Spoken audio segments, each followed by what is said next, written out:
নমস্কার, গুরুকৃপা চ্যানেলে আপনাদের সকলকে জানাই সাদর আমন্ত্রণ। এই ধরনের শাস্ত্রকথা জানার আগ্রহ থাকলে সবার প্রথমে চ্যানেলটিকে সাবস্ক্রাইব করে রাখবেন। ভালো লাগলে অবশ্যই একটি লাইক, কমেন্ট, শেয়ার করবেন। জয় গুরু।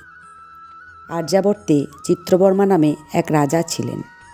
একদা তার স্ত্রী এক বরাননা কন্যার জন্ম দেন, যার নাম সীমন্তিনী। তবে সেই কন্যার জন্মকুণ্ডলিতে মাত্র 14 বছর বয়সে বৈধব্য লাভের ভবিতব্য করা ছিল। মেয়েও বড় হয়ে সে কথা জানতে পারে এবং মনে দুঃখ নিয়ে সে তখন যাজ্ঞবল্ক্য মুনির পত্নী মৈত্রী দেবীর শরণাপন্ন হন। তিনি তাকে হরগৌরীর পূজার পরামর্শ দেন। বলেন যে শ্রাবণ মাসে শিব পার্বতীর পূজা করলে তোমার সকল দুঃখ দূর হবে। অতঃপর সীমন্তিনী দেবীর বিবাহ হয় মহারাজ নলের বংশধর চন্দ্রাঙ্গদের সাথে। ভবিতব্য অনুযায়ী কালিন্দী নদীতে নৌকাডুবিতে সে জলে তলিয়ে যায়। তারপর 3 বছর কেটে যায় দেখতে দেখতে। এদিকে তার পিতা ইন্দ্রসেন শত্রুদের আক্রমণের ফলে সিংহাসনচ্যুত এবং কারারুদ্ধ হন।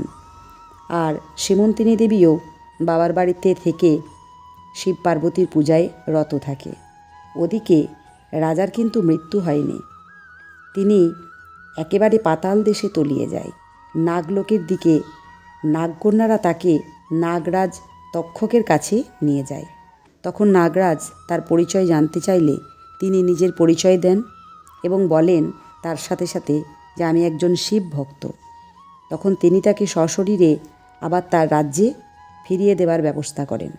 তিনি রাজ্যে ফিরে সমস্ত কিছু জানতে পারেন। তারপর পিতাকে শত্রুদের হাত থেকে রক্ষা করেন এবং তাকে সিংহাসনে বসান।